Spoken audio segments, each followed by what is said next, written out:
नमस्कार। आर्बिट्रेशन के सब्जेक्ट में हम सेक्शन 27 देखते हैं। यह सेक्शन 27 कहता है कि साक्ष्य ग्रहण करने में न्यायालय की सहायता।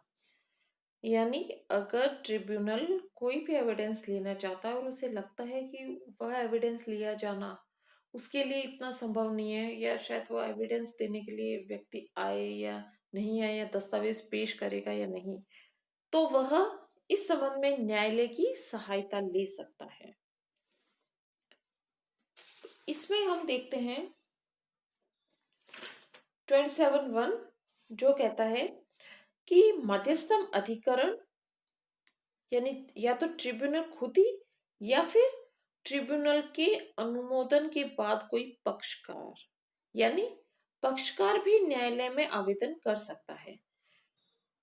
कोई पक्षकार साक्ष्य लेने में सहायता के लिए न्यायालय को आवेदन कर सकेगा। यानी कि न्यायालय में यह आवेदन की एविडेंस में न्यायालय अपनी सहायता दे, तो यह कौन कौन कर सकेगा? मध्यस्थम अधिकरण कर सकेगा और कोई पक्षकार भी कर सकेगा। पक्षकार तब कर पाएगा जब उसे ट्रिब्यूनल द्वारा अनुमोदित कर दिया गया है।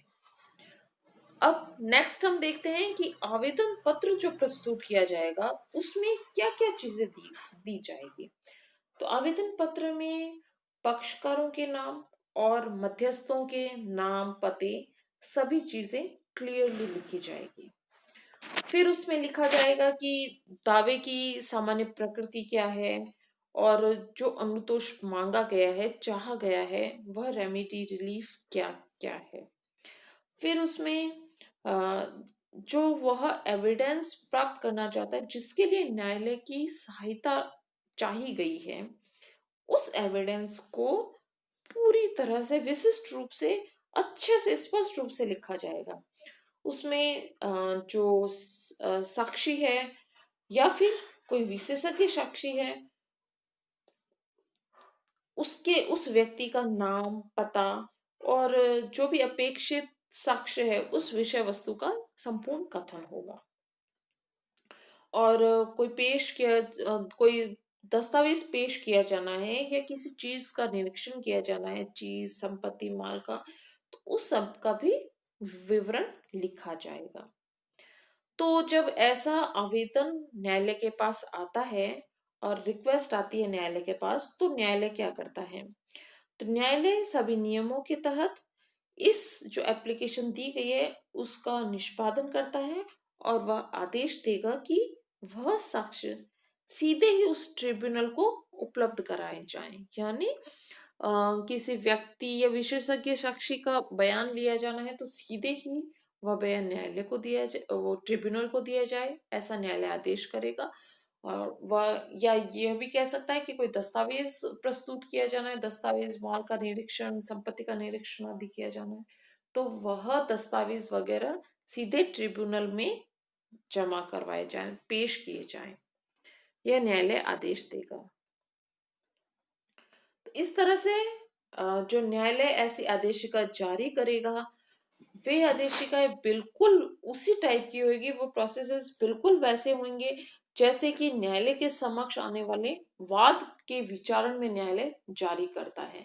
जब कोई भी उनके न्यायालय के समक्ष वाद दायर होता है, उनका जो विचारण किया जाता है, उस दौरान जो भी आदेशिकाएं जारी की जाती है, बिल्कुल वैसी ही आदेशिकाएं जारी की जाएगी।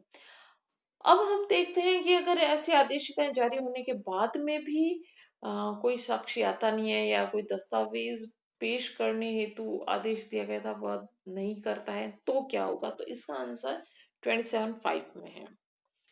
तो ऐसी आदेशिकाएं जारी होने के बाद में भी वह व्यक्ति साक्ष्य के लिए अनुपस्थित रहता है, उपस्थित नहीं हो पाता है, या फिर कोई दस्तावेज वगैरह पेश नहीं करता है, साक्ष्य देने से मना कर देता है, तो इसे अधिकरण की अवमानना, अधिकरण का दोषी होना है ना, ट्रिब्यूनल की अवमानना, कंटेम्प्ट माना जाएगा।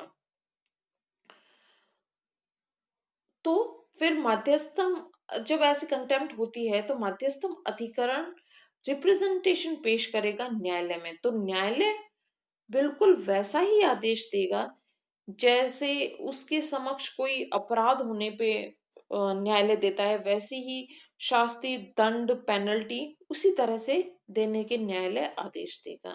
तो इस तरह से हम देखते हैं कि न्यायालय की आदेशिका जारी होने के बाद में भी उसकी अवहेलना करेंगे तो उसे अधिकरण की, ट्रिब्यूनल की अवमानना, कंटेम्प्ट माना जाएगा और उसके बाद ट्रिब्यूनल रिप्रेजेंटेशन न्यायालय में पेश करेगा और न्यायालय पेनल्टी, दंड आदि के लिए आदेश जारी करेगा। तो इस आदेशिका में क्या क्या शामिल है?